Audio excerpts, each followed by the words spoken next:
Hay juegos que son recordados por sus mecánicas desafiantes, otros por su historia y sus personajes, otros por su originalidad o estética, y algunos simplemente por lo que significaron en su momento. Las aventuras de la Bruja de Umbra pueden ser recordadas por varios de estos motivos, pero aquí, en elreino.net, siempre sale una palabra que los resume todos a la perfección: carisma. Es por eso que este personaje ha trascendido a pesar de pertenecer a una saga de nicho, y también es la razón de que estemos aquí, buscando desentrañar si su nueva aventura está a la altura de su legado. ¿Estáis preparados?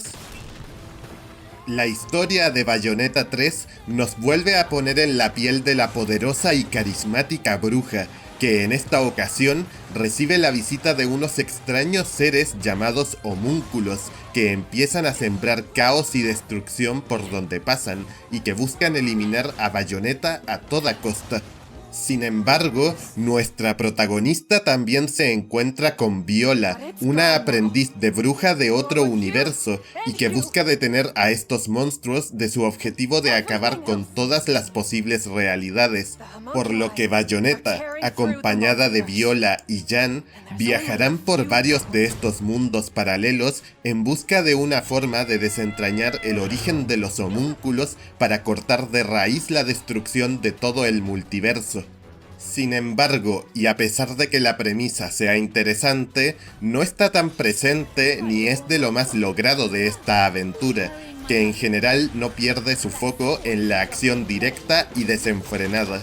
Bayonetta 3 continúa siendo un hack and slash sumamente frenético, aunque accesible gracias a su esquema de 2 botones para atacar cuerpo a cuerpo, que además del disparo y el salto, nos permiten hacer combos bastante extensos, dañinos y con un respetable alcance y área de efecto. Todo esto ya es familiar para los adeptos a esta saga, pero la gran diferencia con los juegos anteriores es el nuevo esquema que tenemos para equipar armas a Bayonetta. Y es que si en los anteriores juegos podíamos combinar hasta 4 armas diferentes a la vez, aquí solo jugamos con 2 armas y 3 demonios. Las armas tienen una lista de movimientos y combos similar a anteriores entregas, y son tan variadas como cabría esperar, teniendo las clásicas pistolas, mazas o látigos, hasta cosas más curiosas como unos guanteletes con forma de lápida, un mástil de micrófono o un bastón con un sombrero de mago, aunque en este juego cada arma solo puede equiparse en brazos y en piernas simultáneamente.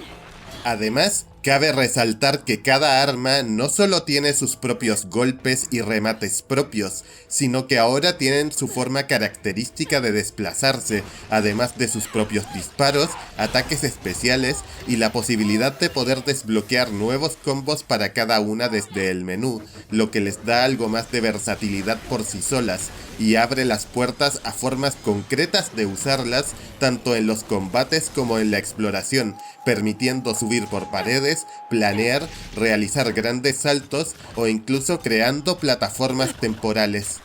Los demonios, por su parte, son criaturas gigantes que Bayonetta puede invocar a cambio de su barra de magia, que aumenta al golpear a los enemigos. Cada demonio tiene una forma concreta de desplazarse, además de combos propios con los 4 botones antes mencionados, además de un botón extra para agarrar o inmovilizar a los enemigos, teniendo un control en general más simple, pero haciendo mucho daño sobre todo a enemigos gigantes que serán bastante más frecuentes que de costumbre. La desventaja de los demonios es que Bayonetta se quedará indefensa mientras controlamos a estos colosos, por lo que habrá que alternar entre el control de la bruja y el de los demonios, algo que se hace necesario por la abundancia de grandes enemigos y por ciertas tácticas que pueden usar, como crear escudos que solo los demonios pueden romper, ataques que bloquean temporalmente a nuestras invocaciones o enemigos muy rápidos que son más idóneos para Bayonetta. Eso sí, disponemos de algunas técnicas para utilizar a los demonios sin perder tanto el control, como invocar brevemente para realizar un ataque en área, pulsar un botón en el momento justo para que un demonio haga un remate extra, o los clásicos ataques tortura, que ahora se realizan con la ayuda de nuestras amenazantes mascotas.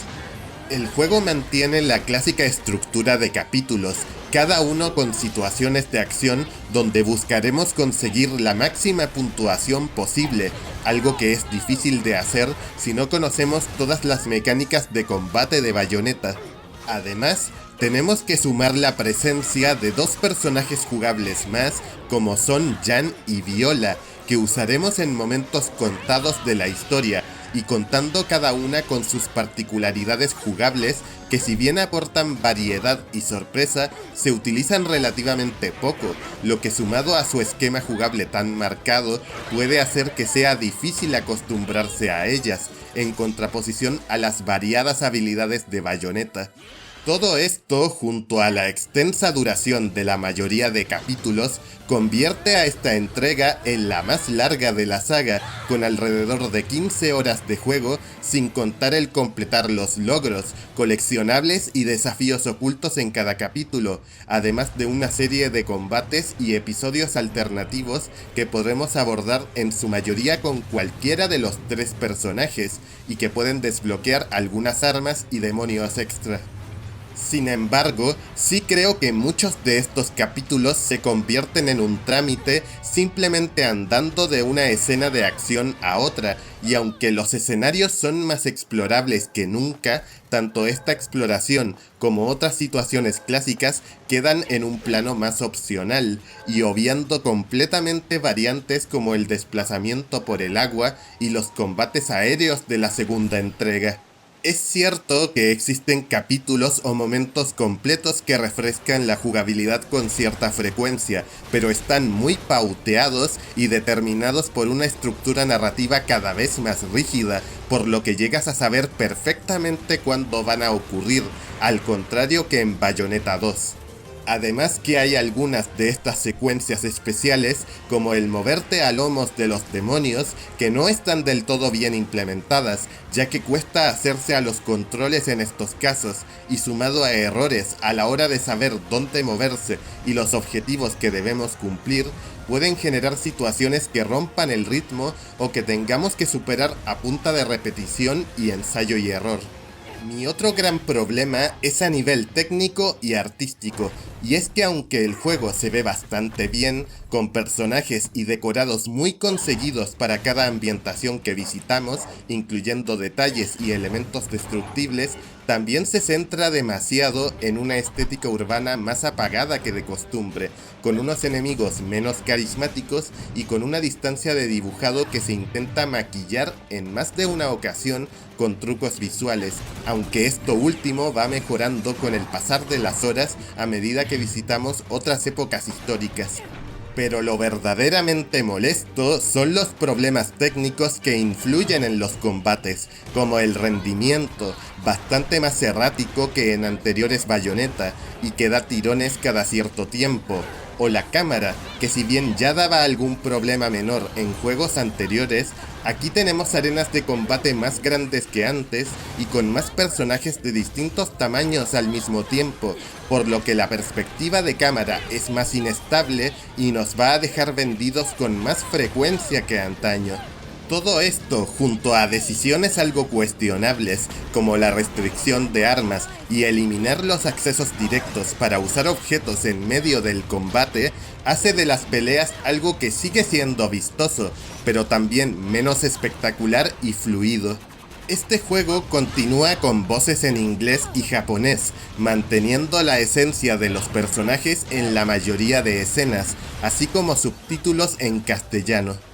Bayonetta 3 es una aventura que mantiene la diversión clásica y exagerada de encadenar coreografías de golpes ante poderosas criaturas sobrenaturales, agregando de paso una capa extra de ambición y creatividad con la intención de llevar la fórmula a un nuevo nivel. Sin embargo, el nivel de pulido que caracterizaba a la Platinum Games que realizó los dos primeros juegos se ha desvanecido en varios aspectos clave, lo cual repercute tanto en el ritmo de las situaciones que vivimos como en el impacto que tienen para el jugador, dando como resultado un producto que sigue destacando por su combate frenético y lleno de posibilidades, pero que se queda a las puertas de crear una experiencia plenamente inmersiva y redonda, y que a pesar de sus ideas interesantes, no llega a regenerar la sensación de frescura de los juegos originales, y tampoco logra crear algo realmente único.